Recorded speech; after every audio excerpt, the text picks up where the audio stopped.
Brynn Hadley missed the most important interview of her career because she stopped to help a confused old woman on a Boston sidewalk, and she had absolutely no idea whose mother she was. Before we get into the story, drop in the comments which city you're watching from, and at the end rate this story from 0 to 10.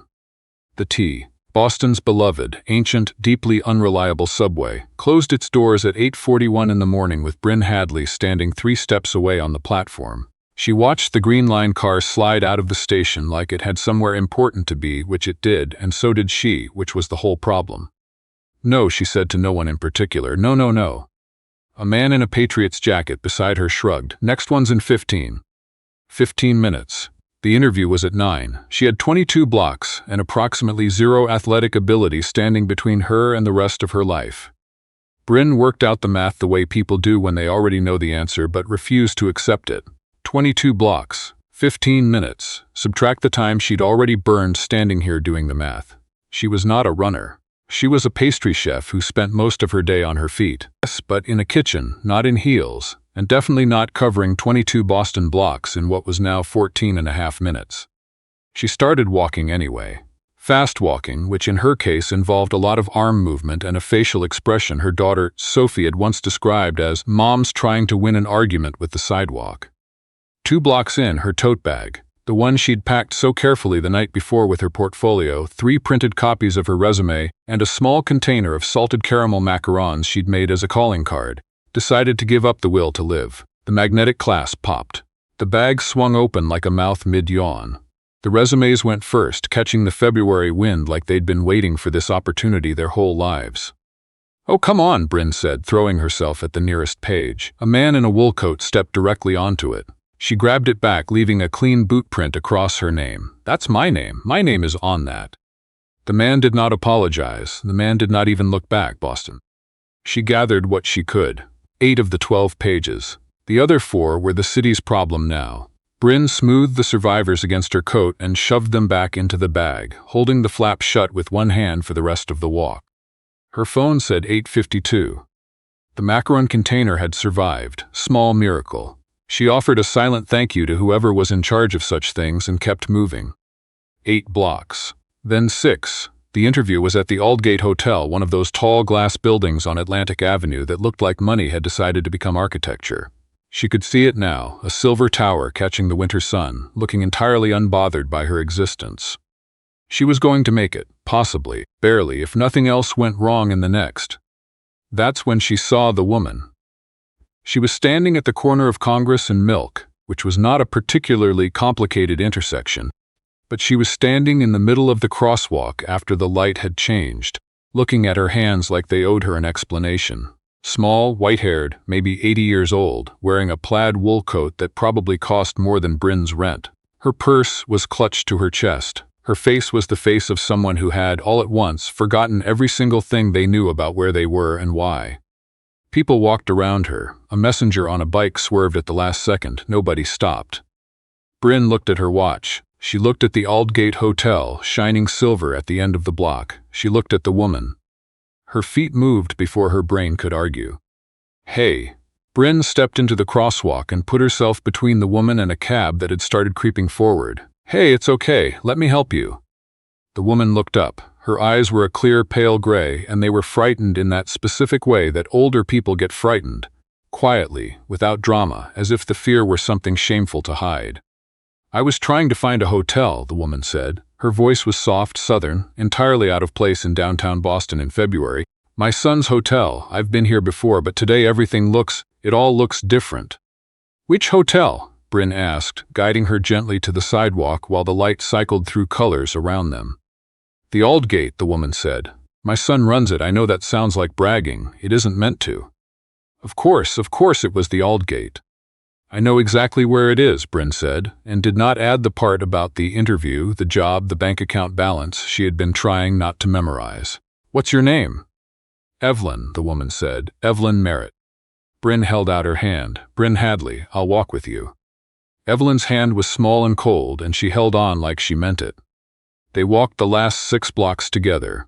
Evelyn talked about Atlanta, where she normally lived, and how Boston in February was a special kind of punishment. and how her son had sent a car but she'd told the driver she wanted to walk because the last time she visited she'd seen the most beautiful old church somewhere along the way. The driver had not argued well enough. The church had taken longer to find than anyone anticipated. "He'll be worried," Evelyn said, with the soft guilt of a mother who has caused worry and knows it and would probably do the same thing again. "He always worries. Since his wife passed, he worries about everything twice as much." Brynn didn't ask about the wife, some things you didn't push on. They reached the Aldgate Hotel at 9:11. The lobby doors swept open and a man was already coming through them, fast, with the particular energy of someone who had spent the last 20 minutes not panicking and failing at it. He was tall, dark suit, no tie, which somehow looked more expensive than a tie would have, early 40s maybe, the kind of face that belonged in an old photograph of someone who mattered. He stopped when he saw Evelyn, and the expression that moved across his face, relief and frustration and something that looked a lot like love, all hitting at the same time, Brynn felt it in her chest like a fist unclenching. "Mom." He crossed the distance in 4 steps and took her face in both hands, the way you hold something irreplaceable. "I told you to wait for Marcus." "Marcus drives too fast," Evelyn said serenely. "This young woman walked with me." Lucas Merritt looked at Brynn. His eyes were the same pale gray as his mother's, which she hadn't expected. "You brought her here?" "She knew the way," Evelyn offered helpfully. "Thank you." He said it like he meant every syllable. Thank you. She has a tendency to—" He stopped, pressed a hand over his face, started over. "Thank you. Is there anything I can?" His phone rang. He looked at the screen and something shifted in him, the son stepping aside for the executive in the space of a single breath. "I have to take this."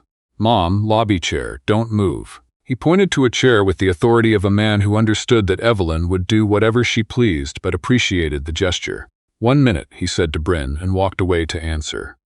Evelyn patted Brynn's arm. "He means well, he's very busy." "I'm sure he is," Brynn said. She looked at the lobby clock, 9:14. The interview she'd been planning for 3 weeks, the job that would get Sophie through 2nd grade and fix the radiator and let Brynn stop checking her account balance at 2 in the morning, was 14 minutes gone. Human resources had been clear, tight schedule, punctuality expected. She thought about Sophie. About the piano lessons she'd already asked the teacher to defer. About a 7-year-old who had started keeping a food journal because she wanted to understand what her mother did, and who deserved, Brynn thought, to see her mother not give up.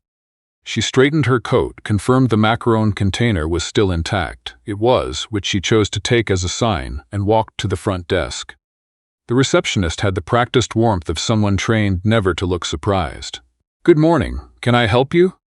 "I had an interview at 9, Brynn said. "Executive pastry chef position. I know I'm late. I have a reason, but I understand if—" "Miss Hadley?" The receptionist checked her screen. "Actually, there's been a note. Mr. Merritt handles senior kitchen positions personally. He had a brief delay this morning as well." She looked up. "You're cleared for the 10th floor." Brynn stood very still. "Stairs or elevator?" "Elevator," Brynn managed. "Please." In the mirrored elevator, she attempted damage control. Her hair, which had been a neat French twist when she left the apartment, had developed opinions during the walk. One side still looked professional. The other side looked like it had been consulted and had disagreed. She did what she could with 2 bobby pins and the reflection in the elevator door, smoothed her coat, checked that the macarons were intact. They were. She took it as a second sign. The 10th floor was quiet and carpeted. An assistant with a tablet met her at the elevator. "Miss Hadley, he's ready." The office had floor-to-ceiling windows overlooking the harbor. Gray winter water, a cargo ship moving slow and certain through the distance, and a man standing with his back to her, looking at all of it. He turned around. They both went still. The same pale gray eyes, the same man from the lobby who had held his mother's face like something he couldn't afford to lose. "Hi," Brynn said. Lucas Merritt looked at her for a long moment. "You're the interview." "I am."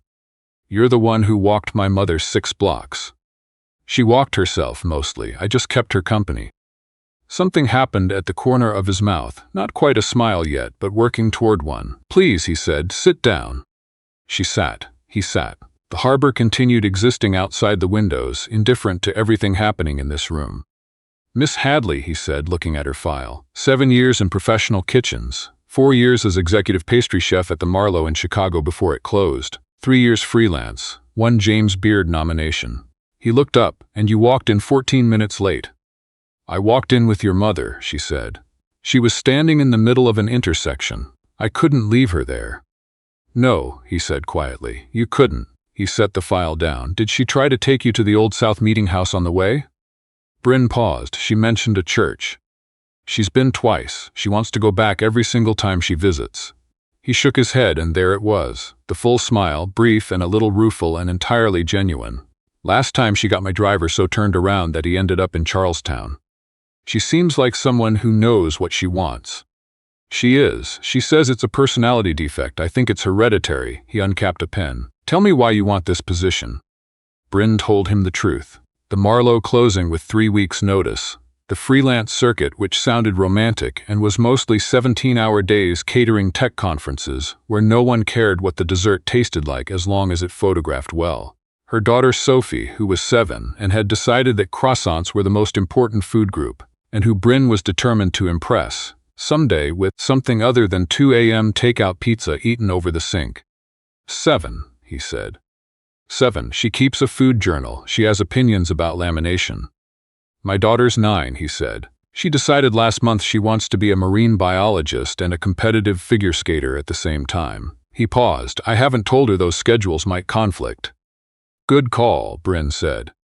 What's her name? He asked. Then sorry. That's not a standard interview question. Sophie, Brynn said. Yours? Audra. He said it the way some people say a specific word, like it carries more weight than the syllables suggest. She's with my mother right now. Annual visit. A beat. They were supposed to go straight from the airport to my apartment. I don't know why I thought that would work. Your mother seems like a woman with her own agenda. Since 1947, he said. They both laughed. The office felt slightly less like an interview, and slightly more like a conversation between two people who understood something about the particular exhaustion of loving someone you couldn't control. He asked good questions after that. Precise ones, the kind that showed he'd eaten in enough serious kitchens to know the difference between technique and performance. When she pulled out the macaron container, his eyebrow went up. Salted caramel, she said. I made them last night. I figured if the resume didn't work, I'd try bribery. He took one. He was quiet for a moment. These are very good, he said, with the tone of a man who ate professionally and did not say things like that unless he meant them. I know, she said. Then, sorry that came out. Don't apologize for being right, he said, and reached for a second one. She got the job. Not immediately. There was a practical component where she spent 4 hours in the hotel kitchen with the existing pastry team, none of whom made it simple and all of whom she won over with a brown butter tart she improvised from what was on hand. The sous chef described it afterward as honestly kind of annoying how good that was, which Brynn chose to take as a compliment. What she didn't get was any warning about Douglas Firth. Douglas Firth was the Aldgate's general manager, 11 years in the role, and he wore that tenure the way some men wear expensive watches, as a statement about who gets to be in the room. He welcomed Brynn on her first day with the warmth of someone being magnanimous about something he hadn't voted for. Lucas makes the calls, he said. Over coffee he poured only for himself. But we're a family here, and families trust each other's experience. Of course, Brynn said. Glad we understand each other, Douglas said.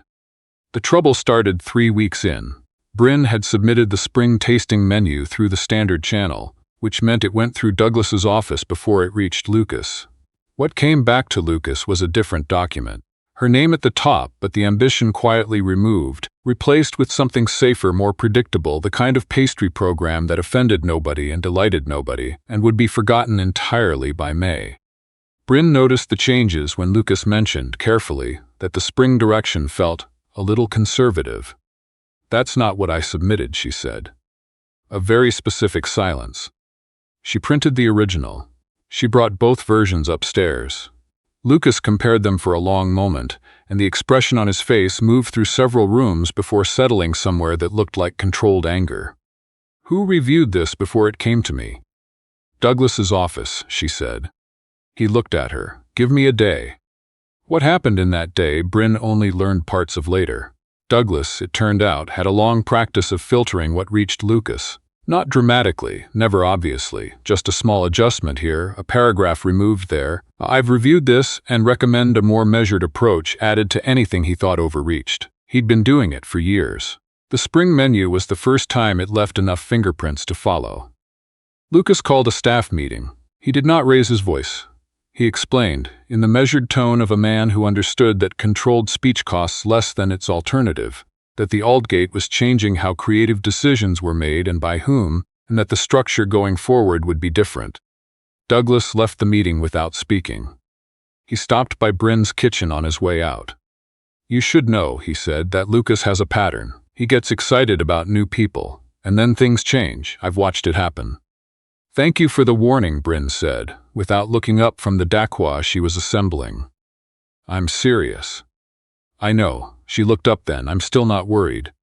He left. She went back to her dacquois. The dacquoise was perfect. Sophie and Audra met 6 weeks later, at a Sunday afternoon where Lucas had invited Brynn and Sophie to taste the finalized spring menu. In an unofficial capacity, he'd said, in the way people say something is unofficial when they want it to matter without the pressure of it mattering. Sophie arrived with her serious face and her food journal. Audra arrived with a library book about cephalopods and an immediate direct question. "Do you know anything about octopuses?" Sophie looked at her. "I know everything about croissants." "That seems specific." "It is. They're the most important thing humans have ever made." Audra considered this with the gravity of a 9-year-old scientist. "That's a strong claim." "I stand behind it completely." "I can respect that," Audra said. "I respect strong claims." They were inseparable for the rest of the afternoon. At one point, Sophie explained the precise textural difference between a croissant and a crescent roll to a group of hotel staff who had not asked, and Audra backed her up with the authority of someone who had decided this was, in fact, important. Lucas watched them from across the room with an expression Brynn recognized because she wore it herself. The specific wonder of watching your child be entirely, unapologetically themselves in front of strangers. "She never does that," he said quietly beside her. "It usually takes her weeks to talk to someone new." "Sophie takes about 4 minutes," Brynn said. "I've timed it." He laughed. She looked sideways at him. He was looking at her. "I keep thinking about something you said in the interview," he said, "about wanting Sophie to see you not give up." "I say a lot of things when I'm nervous." "You said that too." He turned so she had to either meet his eyes or make a point of not meeting them. "I've been thinking about this for a few weeks, about whether it was appropriate to say. The answer is probably technically complicated, and I'm going to say it anyway." Brynn's heart did something inconvenient. "I think you're the most interesting person I've talked to in years," he said, "and I'd like to keep doing it, outside of work, if that's something you'd want." She thought about all the sensible, practical things she could say. About professional complications and keeping distance and the wisdom of not mixing what needed to stay separate. Then she thought about a February morning, and a crosswalk and her feet moving before her brain could argue. "It's something I'd want," she said. Sophie appeared at her elbow with the timing of a child who had been strategically nearby. "Are you two done being weird? Audra wants to show me the fish tank downstairs." "The decorative tank in the lobby," Lucas confirmed. "She's been lobbying me to upgrade the species selection for 2 months." "Sophie will absolutely back her," Brynn said. "Sophie believes everything deserves better than it's currently getting." "Audra too," he said. They seemed to have decided that together in approximately the last 8 minutes. They stood there in the warm light of the dining room, their daughters already moving through the world like they'd always known each other, negotiating the future of a hotel lobby fish tank, with the seriousness of people who understood that some things are worth fighting for. It wasn't an ending. It was the kind of beginning that feels like you've been walking toward it for a long time without knowing. The kind that starts on an ordinary February morning with a missed train and scattered pages and a small woman standing lost in a crosswalk, and arrives somewhere warm and unexpected, with your hands full and your heart less careful than it used to be. And if you ask Brynn Hadley whether she'd do it all over again, every piece of it, the ruined resumes, the freezing sidewalk, the boot print on her name, she would tell you yes before you finished asking. Some things cost you everything and give you back more. What about you? Have you ever stopped for a stranger when you had every reason to keep walking? Share your story in the comments. We'd love to hear it. And don't forget to rate this story from 0 to 10. Subscribe to Tender Love Stories and hit the bell so you never miss what comes next.